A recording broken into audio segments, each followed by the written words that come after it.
Hey everybody, how's it going? So I ordered some of these, they call them soldering pliers. Made in China, warning, always wear eye protection, which meets ANSI requirements when using any tools. Any tools. Any tools. So there it is, and it's basically the cheapest version I could find online on Amazon.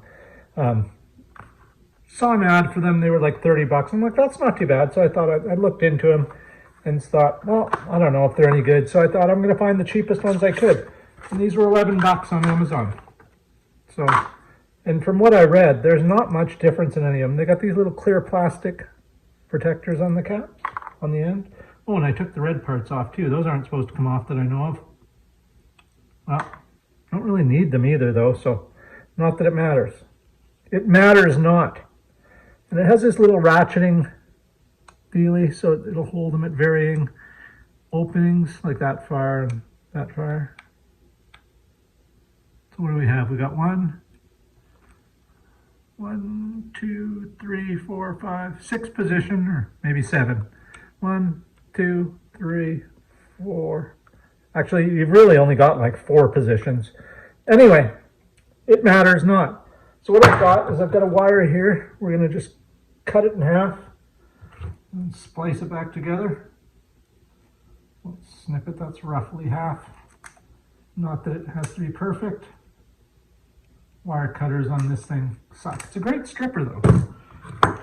So the idea is, before I strip it, I'll show you. See these little things? They got their little holders that'll just meant to hold your wire in place while you solder it.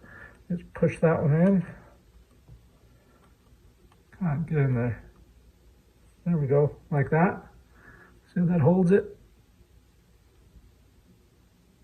You guys can see that? And then you put your other wire through the other side.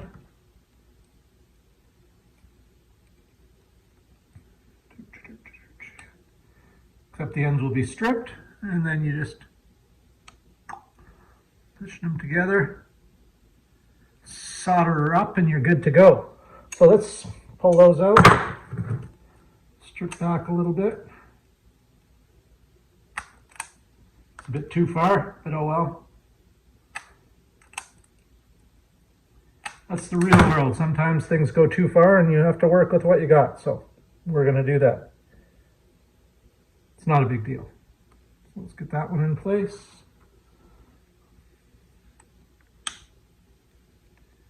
This one in place. Let's see if we can just, that's a bit too much. So what we can do is move this one in a little more. Let's see, I mean, that's pretty good.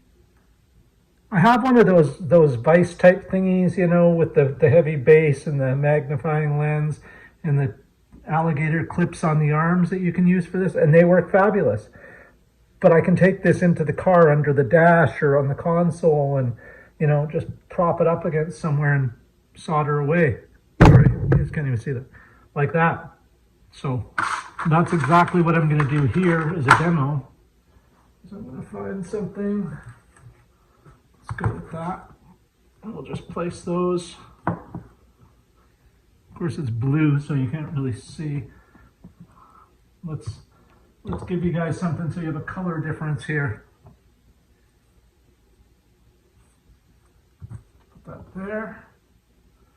Set that up there. Focus you guys in here. Okay, hold on. All right, I've got you guys set up over here where you can see a little better. This is my soldering iron. It's a, I don't know what brand it is, model YXESO5. Runs off an Ryobi 18-volt battery, self-feeding. I'll post a link to the video. I like this thing. It works. It's not great for all situations. Like perhaps if you were using this, you probably wouldn't want to use something this big to get under the dash or wherever. Anyway, let's turn this on. Set it for 350, and it'll quickly get up there in no time. We'll just let it get going, and then we'll solder this. I'll zoom in a little bit. You guys can get a better look. And we'll see now, normally I don't solder a lot of stuff anymore. I use those heat shrink heat shrink connectors with the solder built into them. I use those all the time. But every now and then, sometimes when you're building stuff, soldering's the way to go. And this one seems to be working. So let's get some heat into this thing.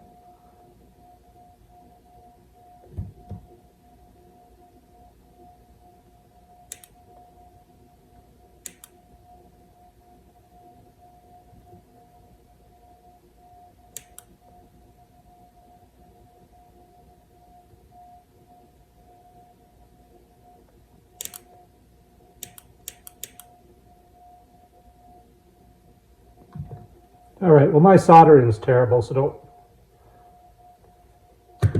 don't slag the tool for my lack of soldering ability. Let that cool off.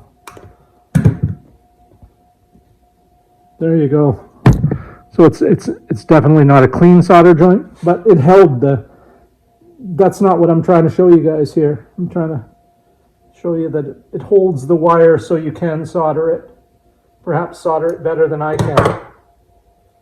There you go. Oh, where are we? There we go. So yeah, it's a terrible solder joint, but it did hold the wires. There we go. Sorry. So yeah, that's bad for even me.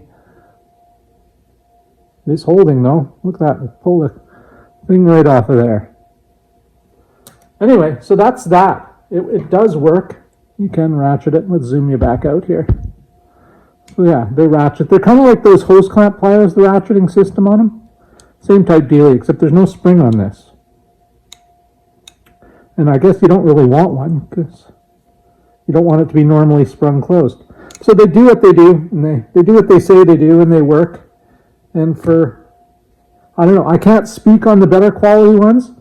These ones work good enough that I wouldn't bother getting a better quality one. I don't really see a need or a reason. I don't foresee, I mean, maybe finer adjustments might be all right, but it doesn't really matter when you can just slide the wire into whatever position you need it, see? Like if, say, the range between there and there is just too much, well, you just slide that a little bit. I mean, its main purpose is the clamping ability, not so much the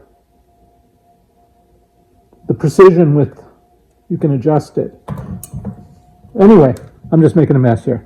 So there you go. That's it. Do I recommend them? Sure. For 10 bucks? Sure. For 30 bucks? Probably not. Buy these.